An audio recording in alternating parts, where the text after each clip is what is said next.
2. As circunstâncias em que foi instituída a ceia do Senhor. Havendo tratado daquilo que considero ser, de longe, o ponto mais importante em nosso assunto, devo seguir considerando, em segundo lugar, as circunstâncias em que a ceia do Senhor foi instituída. Foram circunstâncias particularmente solenes e tocantes. O Senhor estava a ponto de entrar em um terrível conflito com todos os poderes das trevas. Iria enfrentar toda a terrível inimizade do homem, e esgotar, até o fim, o cálice da justa ira de Jeová contra o pecado. Tinha diante de si um terrível amanhã, o mais terrível que jamais foi enfrentado por qualquer homem ou anjo. Todavia, a despeito de tudo, lemos que na noite em que foi traído, tomou o pão. Podemos dizer que tudo isso concede peculiar importância e sagrada solenidade à ceia do Senhor, e, além disso, nos dá uma ideia das consequências de se comer e beber indignamente. Nota: é comum empregar-se o termo indignamente, nesta passagem, às pessoas que celebram, ao passo que a palavra refere-se à maneira de fazê-lo. O apóstolo nunca pensou em questionar o cristianismo dos coríntios. Pelo contrário, no prefácio da sua epístola, ele os vê como a Igreja de Deus, que está em Corinto, santificados em Cristo Jesus, chamados santos, ou santos por vocação. Como poderia ele ter usado esta linguagem no primeiro capítulo e, no capítulo 11, colocar em dúvida a dignidade desses mesmos santos para poderem estar à ceia do Senhor? Impossível. Ele os considerava como santos, e, como tais, exortou-os a celebrarem a ceia do Senhor, de uma maneira digna. A questão de se encontrarem entre eles cristãos que não fossem verdadeiros, nunca é levantada, de modo que é de todo impossível que a palavra indignamente pudesse ser aplicada a pessoas. A sua aplicação diz respeito unicamente à maneira. As pessoas eram dignas, mas a maneira não o era, e foram convidadas, na sua qualidade de santos, a julgarem-se a si mesmas quanto ao seu modo de proceder. Caso contrário, o Senhor poderia julgá-las em suas pessoas, como era já o caso de alguns. Em resumo, foram convidadas como verdadeiros cristãos, a julgarem-se a si mesmas. Se tivessem dúvidas de como deviam fazê-lo, então seriam incapazes de julgar o que quer que fosse. Eu nunca pensaria em colocar meu filho a julgar se ele é ou não meu filho, mas espero que ele julgue a si próprio quanto ao seu modo de ser. Caso contrário, se não o fizer, talvez eu tenha que fazer, por meio de castigo, aquilo que ele deveria ter feito por meio do juízo próprio. É por considerá-lo meu filho que não vou consentir que se sente à minha mesa com a roupa suja e maneiras impróprias. A voz com que a ordenança sussurra ao ouvido circunciso é sempre a mesma. O pão e o vinho são símbolos de um significado profundo. O trigo moído e a uva esmagada combinam-se para dar forças e alegria ao coração, e não são apenas significativos em si mesmos, mas também são para serem usados na ceia do Senhor como os próprios emblemas que o bendito Senhor em pessoa ordenou na noite anterior à sua crucificação, de modo que a fé pode reconhecer o Senhor Jesus presidindo a sua própria mesa, pode vê-lo tomar o pão e o vinho, e ouvi-lo dizer: tomai, comei, isto é o meu corpo, e também do cálice, bebei dele todos, porque isto é o meu sangue, o sangue do Novo Testamento, que é derramado por muitos, para a remissão dos pecados. Em suma, a ordenança reconduz a alma àquela noite a qual já nos referimos, coloca diante de nós toda a realidade da cruz e da paixão do Cordeiro de Deus, em que toda a nossa alma pode descansar e se regozijar, faz-nos lembrar, da maneira mais tocante, do amor desinteressado e da pura devoção daquele que, quando o Calvário projetava a sua negra sombra sobre o seu caminho, e o cálice da justa ira de Jeová contra o pecado, do qual ele estava a ponto de ser a vítima de expiação, estava sendo cheio para si. Podia, contudo, ocupar-se de nós instituir uma festa que haveria de ser ao mesmo tempo a expressão da nossa união com ele e com todos os membros do seu corpo. E acaso não devemos concluir que o Espírito Santo tenha feito uso da expressão na noite em que foi traído com o propósito de remediar as desordens que haviam surgido na igreja em Corinto? Porventura não havia uma repreensão severa contra o egoísmo daqueles que tomavam a sua própria ceia, na referência que o Espírito faz àquela noite em que o Senhor da festa foi traído? Sem dúvida que havia. Pode o egoísmo prevalecer à vista da cruz? Podem os pensamentos acerca dos nossos próprios interesses, ou das nossas conveniências, ser permitidos na presença daquele que se sacrificou por nós? É claro que não. Poderíamos nós desprezar propositada e impiedosamente a Igreja de Deus? Poderíamos nós insultar ou excluir membros amados do rebanho de Cristo, enquanto contemplássemos essa cruz na qual o pastor do rebanho e cabeça do corpo foi crucificado?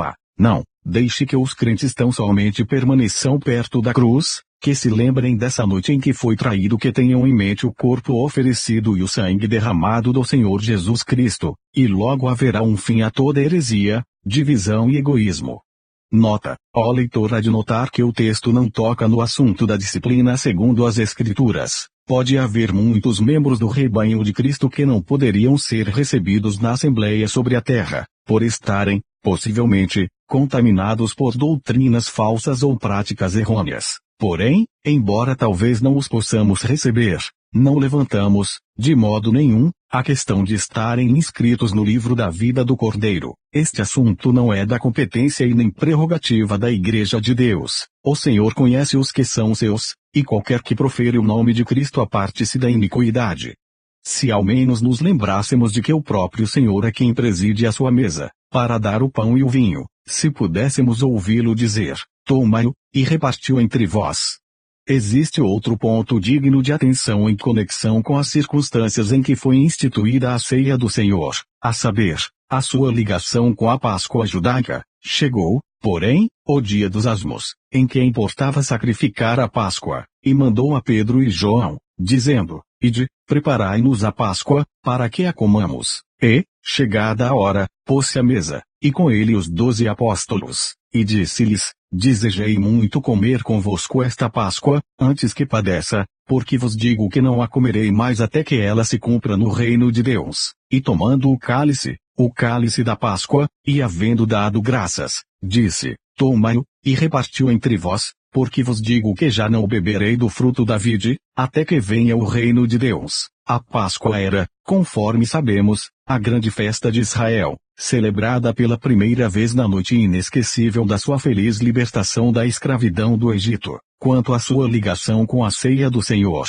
consiste em ser um nítido tipo daquilo que a ceia é o memorial. A Páscoa apontava para a cruz que estava adiante, a ceia aponta para a cruz que ficou para trás. Porém Israel já não estava em uma condição moral adequada para guardar a Páscoa, em conformidade com os pensamentos de Deus acerca dela, e o Senhor Jesus, na ocasião mencionada acima, estava afastando completamente os seus discípulos do elemento judaico que nela havia, e levando-os para uma nova ordem das coisas. Não deveria mais ser um cordeiro sacrificado, mas pão partido e vinho bebido em comemoração a um sacrifício uma vez oferecido, e cuja eficácia havia de ser eterna. Aqueles cujas mentes estejam vergadas sob o fardo das ordenanças judaicas, talvez ainda possam procurar, de uma maneira ou de outra, por uma repetição periódica, seja de um sacrifício ou de algo designado para levar-los a um lugar de maior proximidade com Deus.